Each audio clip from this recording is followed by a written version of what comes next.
Next topic है final goods and intermediate goods. Final goods का मतलब होता है वो गुड्स जो फाइनली पूरी तरीके से तैयार है यूज करने के लिए।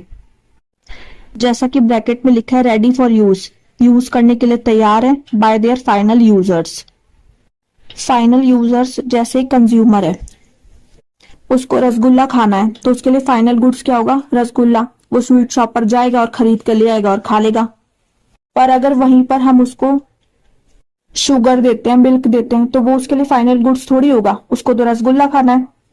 अभी पहले उसको क्या करना पड़ेगा? पहले उसको बनाना पड़ेगा, तब जाके वो फाइनल गुड्स उसके लिए तैयार होगा ना, अभी तो नहीं है ना। तो फाइनल गुड्स का मतलब क्या हुआ? जो रेडी हो यूज के लिए, फाइनल यूजर्स के लिए। अब फाइनल यूजर्स कौन कौन से हो सकते हैं? प्रोड्यूसर भी होते हैं और कंज्यूमर्स भी होते हैं। वो अभी हम थोड़ा आगे बढ़ते हैं। फाइनल गुड्स वो गुड्स होते हैं जो या तो फाइनल कंजप्शन के लिए यूज किए जाए, जैसे एग्जाम्पल के लिए हाउस होल्ड्स ने मिल्क खरीदा तो वो फाइनली कंज्यूम कर लेंगे ना, तो ये हुआ फाइनल कंज्यूमर्स गुड्स। या यूज किया जाए इन्वेस्टमेंट या कैपिटल फॉर्मेशन के लिए। अगर जैसे मशीनरी एक फर्म ने खरीदी है तो ये इन्वेस्टमेंट के लिए खरीदी है ताकि आगे और गुड्स प्रोड्यूस किए जा सके। तो यहाँ पर फाइनल यूजर कौन है? प्रोड्यूसर है। तो ये कौन से गुड्स हुए? फाइनल प्रोड्यूसर गुड्स हुए। समझ में आया फाइनल गुड्स की पहली चीज कि रेडी होते यूज के लिए फाइनल यूजर्स के लिए। फाइनल यूजर्स कौन कौन से हो सकते हैं? कंज्यूमर और प्रोड्यूसर हो सकते हैं। अगर फाइनल कंज्यूमर है तो वो क्या करेगा? इन गुड्स का यूज फाइनल कंजप्शन के लिए करेगा, जैसे मिल्क को खरीदना हाउस होल्ड्स के द्वारा। और अगर फाइनल यूजर प्रोड्यूसर है तो वो इन्वेस्टमेंट या कैपिटल फॉर्मेशन के लिए खरीदेगा, जैसे मशीनरी खरीदी गई एक फर्म के द्वारा। ये जो फाइनल गुड्स होते हैं ना, इनको कभी भी रीसेल के लिए नहीं खरीदते। अब जैसे हाउस होल्ड्स ने मिल्क खरीदा तो वो क्या आगे बेच देगा? नहीं बेचेगा ना। और ना ही फर्दर ट्रांसफॉर्मेशन के लिए खरीदा जाता है प्रोडक्शन के प्रोसेस में। जैसे मशीनरी ली थी तो उसको क्या रीसोल्ड करेंगे या उसका फर्दर ट्रांसफॉर्मेशन थोड़ी करेंगे? मशीनरी को और क्या बनाएंगे हम? कुछ नहीं। Final goods ready for use by there final users. Next है इंटरमीडिएट गुड्स, जो रेडी नहीं होते यूज के लिए उनके फाइनल यूजर्स द्वारा। जैसे ऊपर रसगुल्ले का एग्जांपल दिया था, तो उसको बनाने के लिए किसकी जरूरत पड़ती है? मिल्क की, शुगर की। तो ये क्या हुए? इंटरमीडिएट गुड्स हुए, रेडी नहीं है यूज के लिए फाइनल यूजर्स के। क्योंकि फाइनल यूजर को क्या चाहिए? रसगुल्ला चाहिए, पर उसको हम क्या दे रहे हैं? शुगर और मिल्क दे रहे हैं। शुगर और मिल्क भी क्या हो सकते हैं? फाइनल गुड्स हो सकते हैं, अगर फाइनल यूजर को शुगर और मिल्क ही चाहिए। ठीक है, तो ये डिपेंड करता है कि फाइनल यूजर को चाहिए क्या, उस हिसाब से होते हैं फाइनल गुड्स और इंटरमीडिएट गुड्स। अब इंटरमीडिएट गुड्स की डेफिनेशन पढ़ते हैं। इंटरमीडिएट गुड्स वो गुड्स होते हैं जो यूज किए जाते हैं या तो रीसेल करने के लिए, दोबारा बेचने के लिए। जैसे मिल्क परचेज किया डेयरी शॉप ने तो वो आगे किसको देगा? अपने कस्टमर्स को देगा। और फर्दर प्रोडक्शन के लिए सेम ईयर में। फर्दर प्रोडक्शन मतलब जैसे मिल्क यूज किया गया स्वीट्स बनाने के लिए, मिल्क को फाइनली कंज्यूम नहीं किया गया, उसका आगे यूज किया गया किस लिए? स्वीट्स बनाने के लिए। अब जैसे अभी इधर रेड पेन से लिखा हुआ है, वैल्यू को क्या करना है? अभी ऐड करना है इन गुड्स में फाइनल गुड्स बनाने के लिए, जिसमें मेन बात ये ध्यान रखने वाली है कि फाइनल यूजर्स को चाहिए क्या। अगर मिल्क चाहिए तो वो फाइनल गुड्स हो गया, और वहीं पर अगर स्वीट्स चाहिए तो मिल्क क्या हो जाएगा? इंटरमीडिएट गुड्स हो जाएगा, जो मदद करेगा स्वीट्स बनाने में। तो इंटरमीडिएट गुड्स जो रेडी नहीं होते यूज के लिए अपने फाइनल यूजर्स द्वारा, और उनको रीसेल के लिए और फर्दर प्रोडक्शन के लिए खरीदा जाता है सेम ईयर में। अभी भी अगर कंफ्यूजन है कि गुड्स को कैसे क्लासिफाई किया जाए, तो हम ये 3 पॉइंट से समझते हैं कि गुड्स को कैसे क्लासिफाई किया जाए अच्छे से, ताकि समझ में आ जाए। पहला है प्रोडक्शन बाउंड्री। प्रोडक्शन बाउंड्री क्या होती है? एक लाइन होती है प्रोडक्टिव सेक्टर के अंदर। अगर गुड्स में प्रोडक्शन अभी कर रहे हैं, प्रोडक्शन अभी बाकी है, वैल्यू ऐड करनी बाकी है, तो वो प्रोडक्शन बाउंड्री के अंदर है। और अगर वो इस बाउंड्री के बाहर आ जाता है तो मतलब गुड्स पूरी तरीके से तैयार है अपने फाइनल यूजर के यूज करने के लिए। जैसे लिखा हुआ है, जितना जब तक गुड्स प्रोडक्शन बाउंड्री के अंदर रहता है तो वो इंटरमीडिएट गुड्स है, और जब वो बाहर आ जाता है इस बाउंड्री के तो वो फाइनल गुड है। अब एग्जाम्पल दे रखा है जैसे कॉटन से थ्रेड बनाई, तो ये क्या प्रोडक्शन बाउंड्री के अंदर है, तो ये क्या इंटरमीडिएट गुड्स है। अब इस थ्रेड से क्या बनाया, क्लॉथ बनाया, जो फाइनल गुड है, जो किसके पास जाएगा, कंज्यूमर्स के पास जाएगा। तो कॉटन और थ्रेड हो गए इंटरमीडिएट गुड्स, और फाइनल गुड हो गया cloth, ready to use for their final users. Production boundary के अंदर तो इंटरमीडिएट गुड्स, और बाहर तो फाइनल गुड।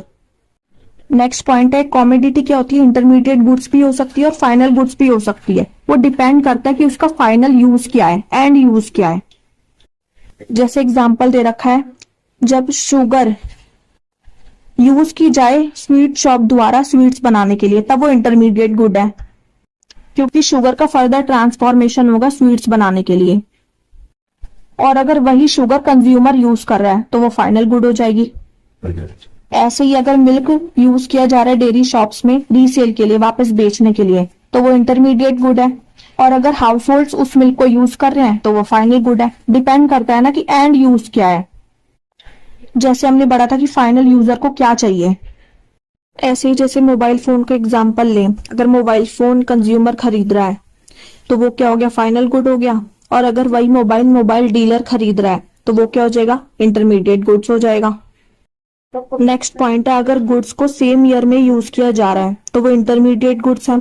और अगर वो 1 साल से ज्यादा के लिए बच गए तो उनको फाइनल गुड्स की तरह ट्रीट किया जाएगा। इस साल अगर यूज हो गए तो इंटरमीडिएट गुड्स, और अगर बच गए तो फाइनल गुड्स। जैसे कोल का ट्रेडर है और अगर अनसोल्ड कोल बच जाता है, सोल्ड नहीं होता, तो वो क्या कहलाएगा, इस ईयर अगर वो सोल्ड नहीं होता तो क्या कहलाएगा, वो फाइनल गुड कहलाएगा। तो इन 3 पॉइंट्स को अच्छे से समझते हुए याद रखकर हम गुड्स को अच्छे से क्लासिफाई कर सकते हैं, फाइनल गुड्स और इंटरमीडिएट गुड्स। अब एक बात ध्यान रखनी है कि नेशनल इनकम में सिर्फ फाइनल गुड्स आते हैं, ठीक है, सिर्फ फाइनल गुड्स को ही इंक्लूड किया जाता है नेशनल इनकम में। इंटरमीडिएट गुड्स की जो वैल्यू होती है वो फाइनल गुड्स की वैल्यू के साथ मर्ज हो जाती है। जैसे एग्जांपल दे रखा है, एक मिलर ने व्हीट खरीदा 700 का और उससे फ्लार बनाया, आटा कितने का हो गया, वो ₹1000 का। तो ये जो फ्लार है इसमें 700 व्हीट के भी तो इंक्लूड है ना, 700 + 300 उसने वैल्यू ऐड की तब जाके फ्लार बना। तो जो वैल्यू है फ्लार की उसमें व्हीट की वैल्यू ऑलरेडी इंक्लूडेड है, इसलिए नेशनल इनकम में सिर्फ फाइनल गुड्स की वैल्यू को इंक्लूड किया जाता है, क्योंकि इंटरमीडिएट गुड्स की वैल्यू ऑलरेडी फाइनल गुड्स में इंक्लूड हो जाती है। और अगर हम इंटरमीडिएट गुड्स की वैल्यू को भी डालेंगे तो क्या हो जाएगी, डबल काउंटिंग हो जाएगी, जिससे नेशनल इनकम की वैल्यू गलत आएगी। अब नेक्स्ट डिफरेंस पढ़ेंगे फाइनल गुड्स और इंटरमीडिएट गुड्स में। पहला बेसिस है मीनिंग। फाइनल गुड्स वो गुड्स होते हैं जो यूज किए जाते हैं या तो कंजप्शन के लिए या इन्वेस्टमेंट के लिए। अगर मिल्क हाउस होल्ड्स ने खरीदा तो वो कंजप्शन के लिए, और अगर इन्वेस्टमेंट के लिए प्रोड्यूसर्स ने मशीनरी खरीदी है तो वो फाइनल गुड्स कहलाते हैं। इंटरमीडिएट गुड्स वो गुड्स होते हैं जो या तो रीसेल के लिए खरीदे जाते हैं वापस बेचने के लिए, या फर्दर प्रोडक्शन के लिए सेम ईयर में। जैसे अगर एक डेयरी शॉप ने मिल्क खरीदा है तो वो रीसेल के लिए खरीदा होगा, और अगर मिल्क खरीदा गया स्वीट्स बनाने के लिए तो वो किस लिए हुआ, फर्दर प्रोडक्शन के लिए सेम ईयर में। तो जब गुड्स रीसेल के लिए या फर्दर प्रोडक्शन के लिए खरीदे जाएं तो वो होते हैं इंटरमीडिएट गुड्स। नेक्स्ट बेसिस है नेचर। फाइनल गुड्स को नेशनल और डोमेस्टिक इनकम दोनों में इंक्लूड किया जाता है, और इंटरमीडिएट गुड्स को ना ही नेशनल इनकम में और ना ही डोमेस्टिक इनकम में इंक्लूड किया जाता है। नेक्स्ट बेसिस है value addition. Final goods ready होते हैं यूज के लिए अपने फाइनल यूजर्स द्वारा, वो पूरी तरीके से रेडी है, कोई भी वैल्यू ऐड करने की जरूरत नहीं है। और इंटरमीडिएट गुड्स रेडी नहीं है यूज के लिए, कुछ वैल्यू ऐड करनी है इंटरमीडिएट गुड्स में उनको फाइनल गुड्स बनाने के लिए। नेक्स्ट बेसिस है production boundary. Final goods production boundary cross कर चुके होते हैं, जैसे हमने क्लोथ का एग्जांपल पढ़ा था, और इंटरमीडिएट गुड्स प्रोडक्शन बाउंड्री के अंदर होते हैं, जैसे कॉटन और थ्रेड का एग्जांपल पढ़ा था। नेक्स्ट बेसिस है एग्जाम्पल। फाइनल गुड्स का एग्जाम्पल है जैसे कार परचेज की गई है इन्वेस्टमेंट के लिए, और इंटरमीडिएट गुड्स का एग्जाम्पल है कोल यूज किया गया है फैक्ट्री में फर्दर प्रोडक्शन के लिए। अब फाइनल गुड्स को क्या है फर्दर क्लासिफाई किया जाता है, मतलब दो होते हैं उसमें, कंजप्शन गुड्स और कैपिटल गुड्स, दो तरह के गुड्स आते हैं फाइनल गुड्स में। पहला है कंजप्शन गुड्स, मतलब कंज्यूमर से रिलेटेड है, जिन्हें कंज्यूम किया जा सकता है डायरेक्टली, मतलब ऐसे गुड्स जो सेटिस्फाई करते हैं वांट्स को कंज्यूमर्स की डायरेक्टली, उन गुड्स को कंजप्शन गुड्स कहा जाता है। जैसे कंज्यूमर को डेली यूज में क्या चाहिए होता है, एक जिंदगी जीने के लिए जब भूख लगती है तो ब्रेड बटर रोटी, पहनने के लिए शर्ट क्लोथ्स चाहिए, लिखने के लिए पेन चाहिए, एंटरटेनमेंट वगैरह के लिए टेलीविजन, बैठने के लिए फर्नीचर, ये सब चाहिए होता है ना डेली लाइफ में। और जो वांट्स है कि खाने के लिए कुछ चाहिए, पहनने के लिए चाहिए, तो कंजप्शन गुड्स वो गुड्स होते हैं जो इनकी जो वांट्स है कंज्यूमर्स की, उनको डायरेक्टली सेटिस्फाई करते हैं। अब कंजप्शन गुड्स को भी फर्दर सब डिवाइड किया गया है, जिसमें पहली कैटेगरी है ड्यूरेबल गुड्स, ऐसे गुड्स जिन्हें बार बार यूज किया जाता है एक कंसीडरेबल पीरियड ऑफ टाइम के लिए, जब तक वो चल सकते हैं। जैसे टेलीविजन, रेफ्रिजरेटर, उसको हम रोज रोज थोड़ी बदलते हैं, उन्हें बार बार यूज किया जाता है ना, जब तक वो खराब नहीं हो जाते। नेक्स्ट होते हैं सेमी ड्यूरेबल गुड्स, ऐसे गुड्स जो एक लिमिटेड पीरियड ऑफ टाइम के लिए यूज किए जा सकते हैं, जैसे क्लोथ्स, क्रॉकरी हो गई, शूज हो गए, लिमिटेड टाइमिंग होती है। कपड़े अगर खराब हो गए, फट गए, क्रॉकरी है टूट गई, शूज छोटे हो गए, फट गए, तो लिमिटेड पीरियड है ना, तो इनको बोलते हैं सेमी ड्यूरेबल गुड्स। नेक्स्ट होते हैं नॉन ड्यूरेबल गुड्स, ऐसे गुड्स जो सिंगल एक्ट ऑफ कंजप्शन में ही खत्म हो जाते हैं, यूज अप हो जाते हैं। जैसे milk, bread, paper, food grains वगैरह हो गए, मतलब खाने का जो भी सामान है, और पेपर वगैरह जो एक बारी में यूज हो जाता है, वो होते हैं नॉन ड्यूरेबल, जिन्हें बार बार यूज नहीं कर सकते। ठीक है। और लास्ट कैटेगरी होती है सर्विसेज की, ऐसे non material goods, non material होते हैं ना, जिन्हें यूज किया जाता है डायरेक्टली सेटिस्फाई करने के लिए ह्यूमन वांट्स को। अब सर्विसेज कैसी, जैसे टीचर्स हो गए, डॉक्टर्स, बैंक्स, ये कोई हमें गुड्स थोड़ी प्रोवाइड करते हैं, ये तो अपनी सर्विसेज देते हैं ना। टीचर्स जो होते हैं वो पढ़ाते हैं, डॉक्टर्स क्या करते हैं, ट्रीटमेंट देते हैं, इसलिए ये नॉन मटेरियल गुड्स होते हैं, पर क्या करते हैं डायरेक्टली सेटिस्फाई करते हैं ह्यूमन वांट्स को। अब कंजप्शन गुड्स पढ़ लिया, दूसरी कैटेगरी है कैपिटल गुड्स की। कैपिटल गुड्स वो फाइनल गुड्स होते हैं जो मदद करते हैं प्रोडक्शन में दूसरे गुड्स एंड सर्विसेज के। जैसे एग्जांपल के लिए प्लांट एंड मशीनरी का यूज किया जाता है दूसरे गुड्स को प्रोड्यूस करने के लिए, इक्विपमेंट्स का यूज किया जाता है। ठीक है, ऐसे गुड्स जो दूसरे गुड्स को प्रोड्यूस करने में मदद करें। अब क्लियरली समझने के लिए ये पॉइंट्स पढ़ते हैं। इनको क्या है फ्यूचर के लिए यूज किया जाता है, प्रोडक्टिव पर्पस के लिए, मतलब प्रोडक्शन करने के लिए। और इनकी लाइफ टाइम क्या होती है, लंबी होती है, बहुत सालों की होती है। जैसे प्लांट एंड मशीनरी, इक्विपमेंट्स खरीद रहे हैं, एक ही दिन में या महीने में या साल में थोड़ी खराब होते हैं, लंबे समय तक चलते हैं।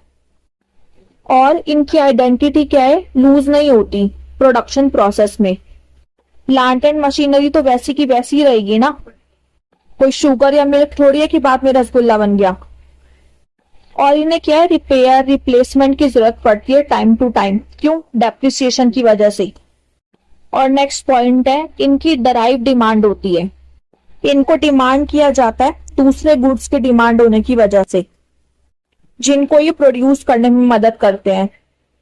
जैसे अगर पेन्स की डिमांड है तभी तो पेन्स को प्रोड्यूस करने वाली प्लांट एंड मशीनरी आएगी। अगर पेन्स की डिमांड ही नहीं होगी तो उसकी प्लांट एंड मशीनरी की जरूरत क्या है। ठीक है, इसलिए इन्हें डराइव डिमांड कहा जाता है, मतलब इनकी डराइव डिमांड होती है। और अभी भी अगर कंफ्यूजन है कंजप्शन गुड्स में और कैपिटल गुड्स में, तो समझते कि इनको क्लासिफाई कैसे करते हैं। डिपेंड करता है कि अल्टीमेट यूज क्या है गुड का। जैसे मशीनरी का एग्जांपल लिया हुआ है, अगर उसने मतलब हाउस होल्ड ने अगर मशीनरी खरीदी है तो वो कंजप्शन गुड्स है, कंज्यूमर के जो वांट्स है उसको डायरेक्टली सेटिस्फाई करने के लिए। और अगर वही मशीनरी फर्म ने परचेज की है बिजनेस के यूज के लिए, तो वो कैपिटल गुड्स है, क्योंकि ये जो मशीनरी है दूसरे गुड्स को प्रोड्यूस करने में मदद करेगी। जो गुड्स प्रोड्यूस किए हैं फिर वो मदद करेंगे कंज्यूमर्स की डिमांड को, वांट्स को डायरेक्टली सेटिस्फाई करने के लिए। तो अगर हाउस होल्ड ने खरीदी है तो यहाँ पे क्या हो जाएगा, अल्टीमेट यूज हो जाएगा। और अगर फर्म ने खरीदी है तो यहाँ पर डायरेक्टली कंज्यूमर नहीं यूज कर रहा है, कौन यूज कर रहा है, फर्म यूज कर रहा है, बिजनेस के यूज के लिए कर रहा है, दूसरे गुड्स को प्रोड्यूस करने के लिए कर रहा है। ठीक है, अब डिफरेंस समझ लेते हैं कंजप्शन गुड्स और कैपिटल गुड्स में। पहला बेसिस है satisfaction of human wants. Consumption goods क्या करते हैं, सेटिस्फाई करते हैं ह्यूमन वांट्स को डायरेक्टली। इनकी क्या होती है, डायरेक्ट डिमांड होती है, जैसे ब्रेड और बटर। नेक्स्ट है कैपिटल गुड्स, ऐसे गुड्स जो सेटिस्फाई करते हैं ह्यूमन वांट्स को इनडायरेक्टली, इसलिए इनकी डायरेक्ट डिमांड होती है। पहले प्लांट एंड मशीनरी आएगी, फिर वो गुड्स प्रोड्यूस करेगी जो कंज्यूमर्स को चाहिए उनकी वांट्स को सेटिस्फाई करने के लिए, इसलिए डायरेक्ट डिमांड है। किसी और चीज की डिमांड की वजह से इनकी डिमांड आई, जैसे पेन का एग्जांपल लिया था ना, वैसे ही। नेक्स्ट बेसिस है प्रोडक्शन कैपेसिटी। कंजप्शन गुड्स क्या है, प्रमोट नहीं करते प्रोडक्शन कैपेसिटी को, ये मदद थोड़ी करते हैं आगे गुड्स की प्रोडक्शन में, इसलिए ये प्रमोट नहीं करते प्रोडक्शन कैपेसिटी को। और वहीं पे कैपिटल गुड्स है, ये मदद करते हैं रेस करने में, बढ़ाने में प्रोडक्शन कैपेसिटी को, जैसे प्लांट एंड मशीनरी का एग्जांपल है। नेक्स्ट बेसिस है एक्सपेक्टेड लाइफ। कंजप्शन गुड्स की जो लाइफ होती है ना वो लिमिटेड होती है, सिर्फ ड्यूरेबल गुड्स को छोड़कर, जिन्हें बार बार यूज किया जा सकता है, जैसे फर्नीचर हो गया, टेलीविजन हो गया। तो इनको छोड़कर, ड्यूरेबल गुड्स को छोड़कर, बाकी जो कंजप्शन गुड्स होते हैं ना उनकी जो लाइफ होती है, एक्सपेक्टेड लाइफ टाइम, वो लिमिटेड होती है। और कैपिटल गुड्स की क्या एक्सपेक्टेड लाइफ जो होती है ना वो 1 साल से ज्यादा होती है।